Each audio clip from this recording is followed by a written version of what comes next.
Trade ఎలా చేయబోతున్నానో చెప్తానండి. ముందుగా ప్రీవియస్ డే అనేది ఏమైందో తెలుసుకుందాం. ప్రీవియస్ డే అనేది గ్యాప్ అప్ అనేది ఓపెన్ అయిందండి. ఓపెన్ అయ్యి మార్కెట్ అనేది కంటిన్యూస్గా కిందకి అనేది వెళ్ళింది.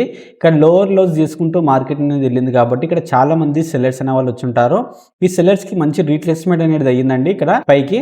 కాబట్టి ఇక్కడ ఉన్న సెల్లర్స్ స్టాప్ లాసెస్ అనేవి హిట్ అయ్యాయి. ఇక్కడ చాలా మంది బయ్యర్స్ గిటం వచ్చుంటారండి. ఈ బయ్యర్స్ స్టాప్ లాసెస్ అనేవి ఇంకా హిట్ కాలేదు. ఇక్కడ ప్రాపర్ గా రీట్రేస్మెంట్ అనేది కాలేదు. ఇక్కడ లో నుంచి హైకి ఫిబ్బేస్తే 50% జోన్ వరకు మార్కెట్ అనేది రాలేదండి.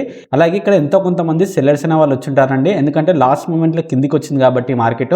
కాబట్టి ఒకవేళ ఫ్లాట్ ఓపెన్ అయితే మనం యాజ్ పర్ ప్రైస్ యాక్షన్ బట్టి ఎంట్రీ అనేది ప్లాన్ అనేది చేయాలి. ఎందుకంటే కింద బయ్యర్స్ అనే వాళ్ళు ఉన్నారు, అలాగే పైన సెల్లర్స్ అనే వాళ్ళు ఉన్నారు. అలాగే గ్యాప్ డౌన్ కేసులో మనము సెల్లింగ్ సైడ్ ట్రేడ్ అనేది తీసుకుందాము. ఎందుకంటే ఇక్కడ బయ్యర్స్ అనే వాళ్ళు ఉన్నారు, అలాగే ఇక్కడ విధంగా బయ్యర్స్ అనే వాళ్ళు ఉన్నారు. వీళ్ళ స్టాప్ లాసెస్ హండ్ చేయడానికి మార్కెట్ అనేది కిందకి అనేది రావచ్చు. అలాగే గ్యాప్ అప్ కేసులో మనం బయింగ్ సైడ్ ట్రేడ్ అనేది తీసుకుందామండి. ఎందుకంటే ఇక్కడ సెల్లర్స్ అనే వాళ్ళు ఉన్నారు, అలాగే ఇక్కడ సెల్లర్స్ అనే వాళ్ళు ఉన్నారు. వీళ్ళ స్టాప్ లాసెస్ హండ్ చేయడానికి మార్కెట్ అనేది పైకి అనేది వెళ్తుంది. ఇక్కడ ఈ లెవెల్స్ అనేవి చాలా ఇంపార్టెంట్ అండి. ఈ లెవెల్స్ అనేవి ప్రతిరోజు నేను బ్యాంక్ నిఫ్టీలో సెన్సెక్స్లో డ్రా చేసి టెలిగ్రామ్ ఛానల్లో పోస్ట్ అనేది చేస్తూ ఉంటాను. ఇంకా ఎవరైనా జాయిన్ కాకపోతే వెళ్ళి జాయిన్ అనేది అవ్వండి. వెయిట్ చేద్దాం, మార్కెట్ అనేది స్టార్ట్ కాబోతుంది. ఇక్కడ చూడండి మార్కెట్ అనేది ఓపెన్ అయిందండి. ఓపెన్ అయ్యి ఒక రెడ్ కలర్ క్యాండిల్ అనేది ఫామ్ అయింది. ఈ లెవెల్ కిందకి మార్కెట్ అనేది వచ్చింది కాబట్టి ఓన్లీ సెల్లర్స్ మాత్రమే వస్తారండి ఇక్కడ.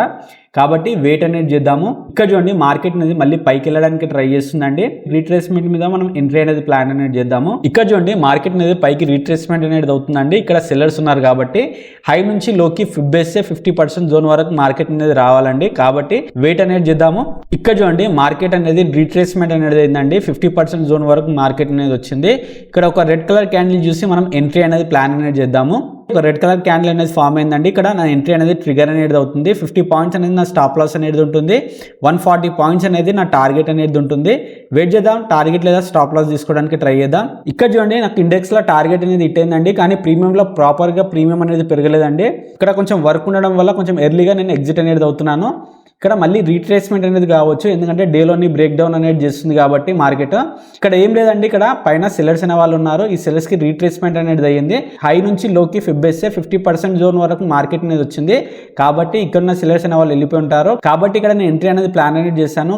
ఎందుకంటే ఇక్కడ బయ్యర్స్ అనే వాళ్ళు వచ్చారు. ఈ బయ్యర్స్ స్టాప్ లాసెస్ హండ్ చేయడానికి మార్కెట్ అనేది కిందికి అనేది రావాలి. అలాగే మార్కెట్ ఇంకా కిందికి అనేది వెళ్ళాలండి. ఎందుకంటే ఇక్కడ చాలా మంది బయ్యర్స్ అనే వాళ్ళు ఉన్నారు. ఇలాంటి చార్ట్ ట్రేడింగ్ కాన్సెప్ట్స్ గురించి లైక్ చేసి సబ్స్క్రైబ్ చేయండి.